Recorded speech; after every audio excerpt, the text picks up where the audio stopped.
Hello there. It is a very bright and sunny Friday here in Southern California.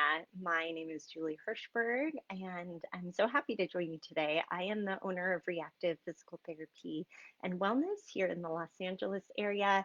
And this is a place where we work with people to recover movement, strength, and confidence through therapy, through personal training, through yoga, in a way where we really truly try to have brain changes.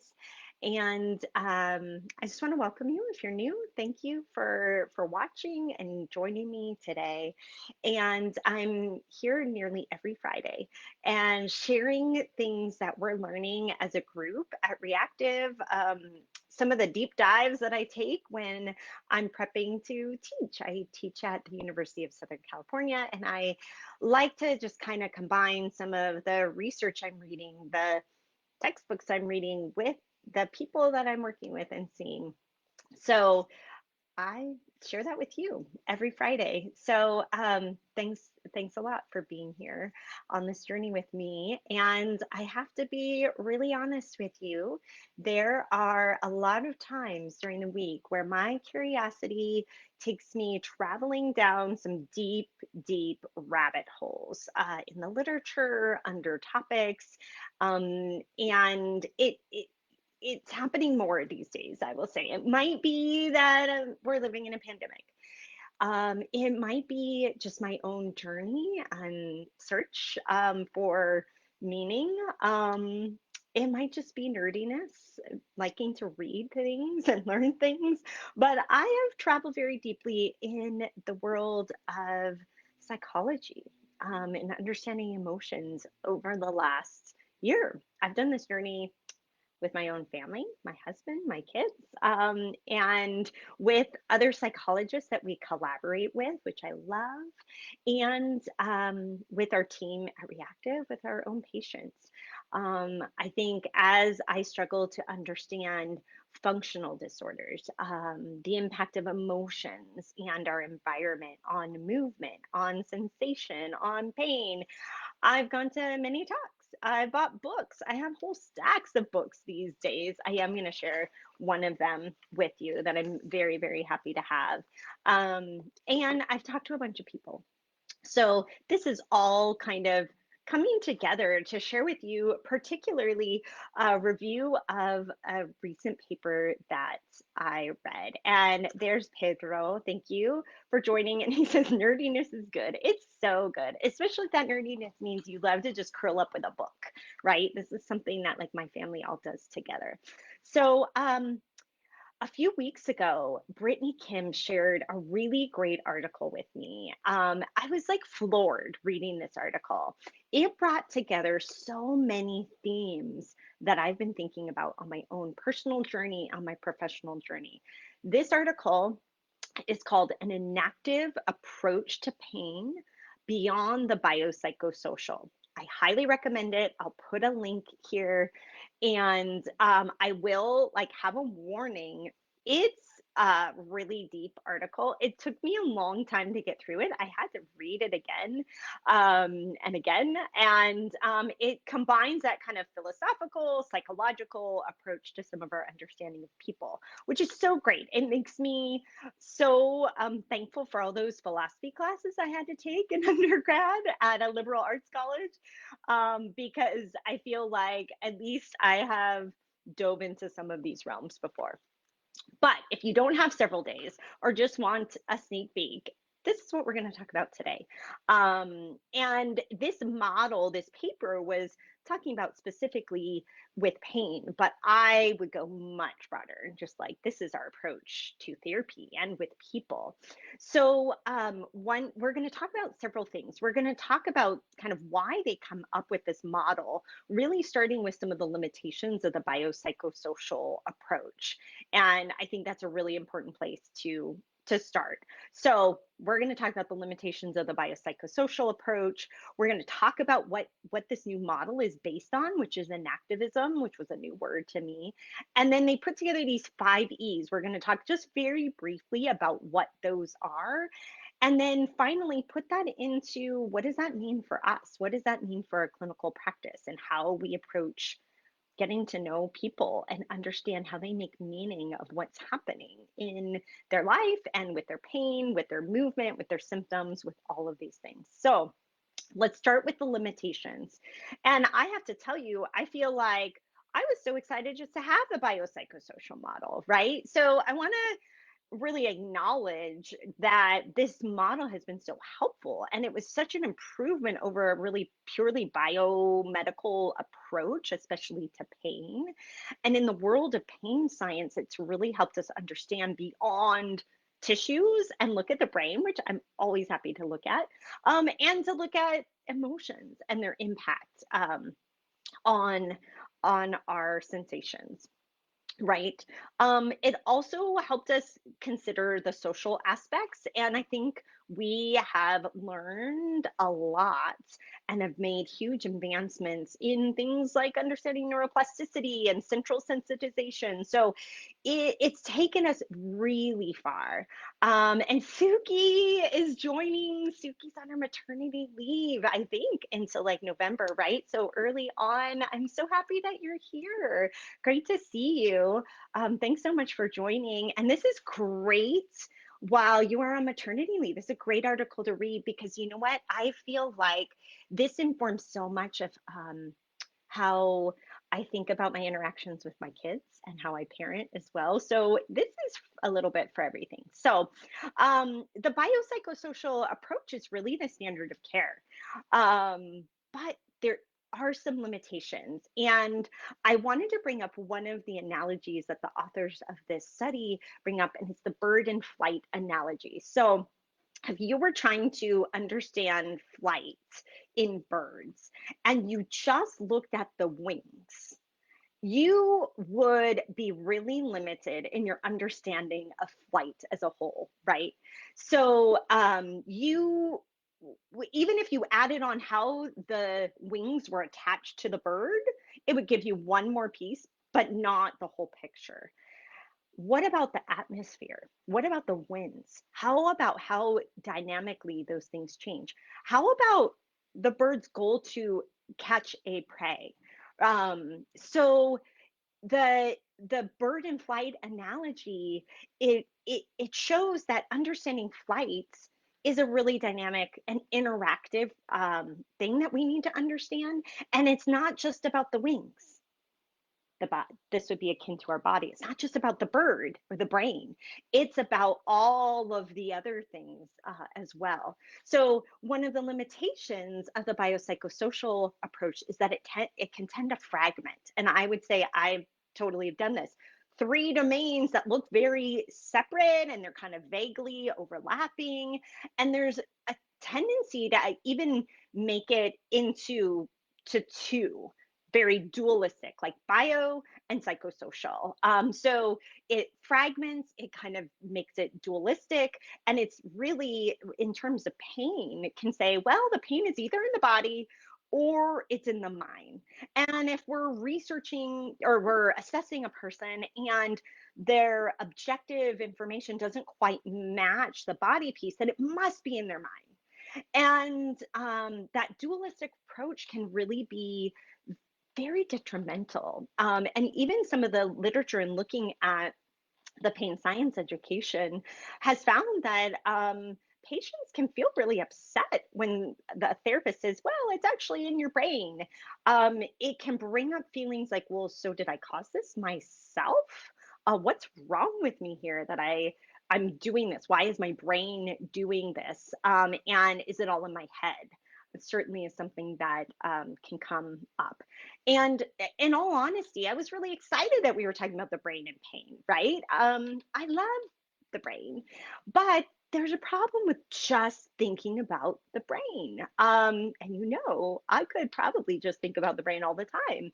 So this is part of why we needed to think more broadly. We needed to not chop people into packages of one or the other. We needed a model that's dynamic and interactive like we are as humans. Um, So the authors propose a new model. And to understand this model, I think we need to just go down very briefly here. The road of enactivism, because I had not heard this word before.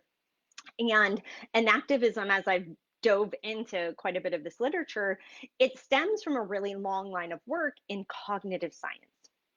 And there's actually different strands with different understanding, and the authors write in the paper that their model aligns with the work of primarily Varela, but also, and I'm not sure how to say this exactly, Maturana, maybe that work in enactivism. And inactivism has its basis in philosophy and psychology, and it would argue that cognition arises through a dynamic interaction between the person and everything in their environment. It's not a passive process.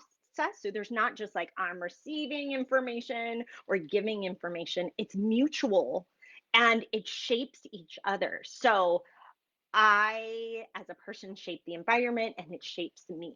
So it's always changing. This is where we get like very philosophical, right? So it it actually then proposes that this is an alternative to a dualistic like body, mind, and environment, like very separate.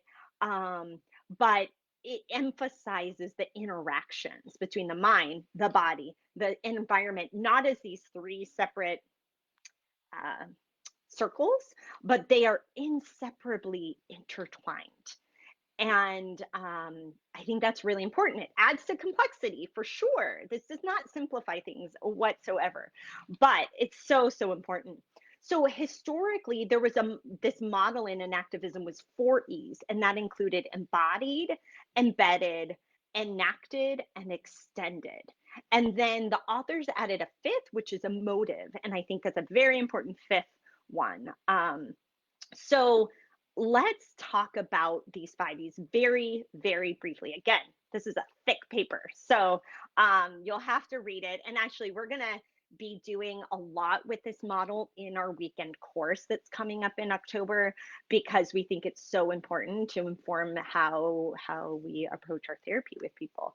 So embodied means not just having an action through like a physical way, but recognizing that the shape and the nature of your physical, the time and space, the social immersion is what makes meaningful experience. We're embodied in it.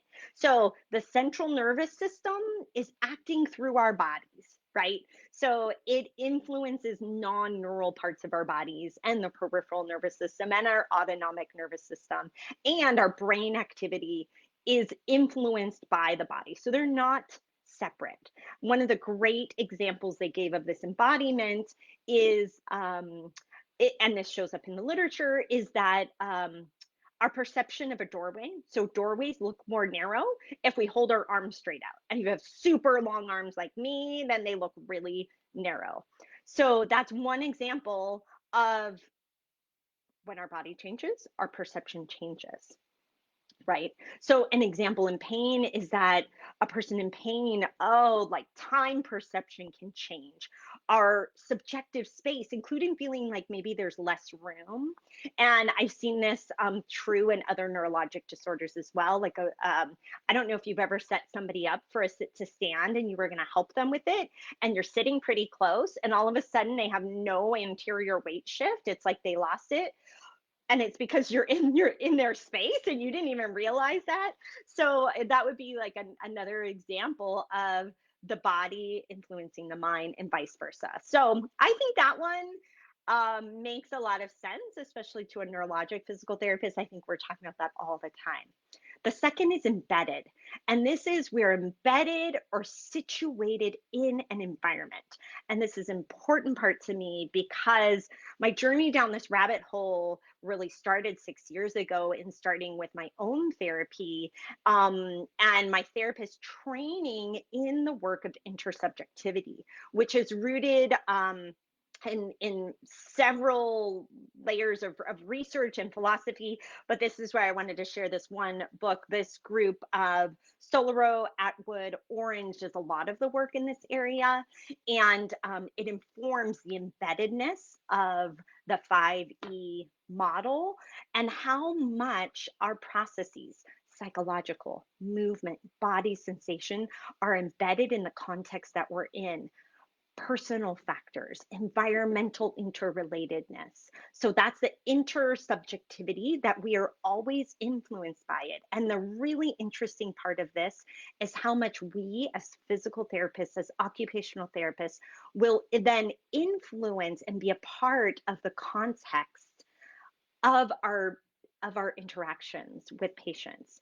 And as we talk about some of the take home points, things to think about is recognizing then how much our own fear, our own emotional states, our the way we're receiving and taking in information from the person in front of us actually becomes part of their context and will influence their symptoms. And I think that's really, really important, especially in particular disorders where the person might even be more sensitive to that context. Okay, the third E is extended. And so this one's really fascinating. I think this happens to us all the time, but thinking that our mind and cognition is beyond just here, it gets extended through things. So a great example is prosthetics, wheelchairs, devices. We use these all the time and they're extensions of our body. I use extensions for my memory all the time. I type stuff down, I write stuff down, and those things are extensions of my cognition. So again, this comes back to thinking about a therapeutic relationship with a person. We are part of that extended environment with the person. And how do we take on that role? And how do we think about what we say and do and how that influences a person? And then the fifth is emotive. So this one was something that the authors added on to the 4E's model. I think it's important. Emotions and intertwined body actions and thinking, they're always intertwined. We make sense of our surroundings and what's happening through our emotional world. And this fits in the world of understanding pain, but I think understanding a lot of movement behaviors. A strong emotive driver is fear. In pain, fear of pain itself, fear of tissue damage, fear of falling. These can be really strong drivers of our movements and our habits. And so we must take that emotive experience of the person into mind. And that is way beyond putting them in. We're not trying to just put them in one of the E's. We're actually going really broad and thinking all the E's. This is not a categorization at all, right? So I think what does this mean for practice? Is it means where I love to take difficult and complex things and make them more simple. In this case, we just took the biopsychosocial model and made it more complex. And I think that is necessary because it speaks to the complexity of what we do and of the human experience. We need a strong recognition of our role in the intersubjectivity of the interrelatedness of the person that we're working with. That might be as simple as like, what is our clinic space like? Because that's part of the environment and the context. It's very important with the words that we say. So the authors made some really great suggestions. Excuse me, and these are things that I've really been trying to be very aware of myself since I've read this article. And I'm sure you already have thought about these things. So I just want to give you 5 things to be thinking about to kind of put this in action. So number 1 is connection. Ask yourself, are you really trying to connect with a person? Or are you trying to fill in 5 boxes or figure out a diagnosis? And not only ask yourself, are you really trying to connect? Once you start, then ask yourself, did you connect? So it's an ongoing iterative process. Number two is to listen because this is how you connect. Take note, are you providing advice that was not solicited? I do this all the time. I love to give advice. So, did somebody actually ask? I think that's a great thing to think about. And pay attention, record yourself in sessions. Are you listening more than you talk? The connection happens in the listening. And so this is something I like to talk, and I like to share things. Hello, I'm here, right? So this is something I've been doing a lot of reflection on. When you listen, repeat back to the person to see if you got it right. It shows that you're a curious part of this experience, right? Of this embedded and extended experience with them. And if you didn't get it right, then it gives you the opportunity to get it right. And it shows that commitment to understanding them. Number four, what is your space like? Get in a good private space. Get at eye level. I remember when I worked at a hospital, I was always really felt really awkward. I'm also kind of tall. So like if I was standing over the bed and they're down low and I'm hovering over them, that's not great connection. So get at the level. I often sat next to patients on their bed. I sat down in a chair. I squatted. I did whatever I could in the hospital. I remember to get at their eye level. And then number five, I mentioned this, question your own beliefs.